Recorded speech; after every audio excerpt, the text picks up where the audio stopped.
President Trump appears to be eyeing a takeover of Washington, D.C.'s 3 public golf courses.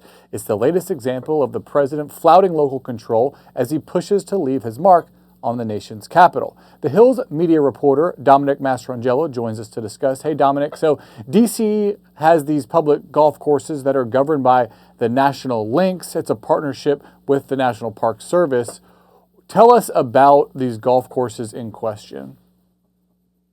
Yeah, so for the last 5 years, the National Links Trust has owned and operated Washington, D.C.'s 3 public municipal golf courses.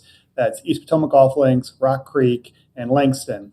But this past October, earlier this fall, the National Park Service got in touch with the Link Service and argued that it was in breach of its contract. The National Park Service technically owns the land that the golf courses sit on. Now, the administration has not said why the Park Service or why the National Links Trust is in breach in their view, or given the Links Trust any recourse to address these issues. But what's widely being seen as an attempt by the Trump administration to redevelop the properties, most specifically East Potomac Golf Links, which sits right on Haynes Point, and many folks have said for years is ripe for redevelopment. Are those golf courses in disrepair? Well, I wouldn't say so. I mean, as someone who's played them a couple of times, I mean, there's sort of a negative stereotype when it comes to public golf, really across the country, that it's not, getting as quality as you would at, either a private country club or other private course. But the real key here is that these courses, particularly East Potomac, which is an 18-hole, has an 18-hole golf course in addition to several other smaller golf courses. The key here is that they're very affordable compared to what the price point for most public golf courses elsewhere in neighboring Maryland and Virginia are. And that's part of the concern here, but from both golf officials and local leaders, is that this is an incredible resource for folks to be able to play golf cheaply right in our nation's capital. And the assumption is that if the federal government were to get involved and try to take the property over for redevelopment, if they were to put a lot of money into the courses, they would want to see a return on that. And that would likely lead to prices going up. But again, the administration has said that they are focused on keeping the golf courses somewhat affordable, but at this point, it's unclear where this might actually be headed. Because that's part of the mission of National Links, right? To keep the public courses affordable. How is the affordability at those courses separate from other courses that are in the Washington, D.C. metro area? Well, it's always, when they signed the lease with the National Park Service, everyone had the same goal in mind, which was to preserve the historic sites, to try to renovate the courses. In fact, Rock Creek has been closed for the better part of a month now, as their renovation is ongoing there. So that's one of the points that's a little unclear at this point, is if they're in the middle of this renovation right now and they were to terminate the lease, the National Park Service with the National Links Trust, what would happen to that renovation project? It's unclear at this point exactly where this is going to end up headed.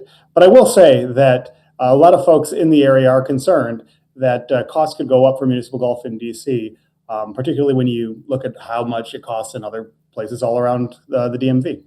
You talked about that letter the Trump administration sent, or the notice that was sent to National Links in the fall. Do we know what the contents of that letter were?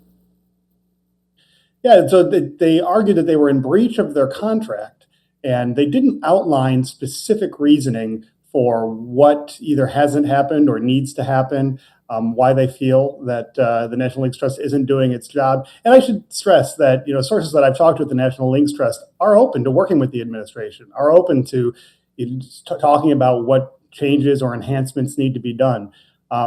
But it does seem that if the notice of termination comes from the Park Service, that it's likely that this fight could end up in court. Is that what's coming next, a court fight? Do we know kind of what the next steps would be? It's unclear. And the Links Trust says over and over again that they're not interested in a legal fight. They want to maintain operational control of the facilities. But if the Trump administration is interested in actually redeveloping the properties and taking it from the Links Trust, that the Links Trust argues would be a violation of their 50-year lease, which they signed with the Park Service in 2020. So you could see how it could end up going that route. And what are local politicians saying about this? You have a D.C. City Council, members of Congress that represent this area. Well, a lot of the usual critics are speaking out against this, and a couple of lawmakers that I talked to on Capitol Hill argued that this was really indicative of Trump's priorities. Several pointed to his renaming of the Kennedy Center last week, other efforts at the National Institutes of Peace for Trump to try to promote his brand and really put his mark on the D.C. area permanently, long after he leaves office. So this is definitely getting pushed back from both some local lawmakers and also members of Congress. So it'll be interesting to see if the termination of the lease actually happens, how intense that pushback might get against the administration.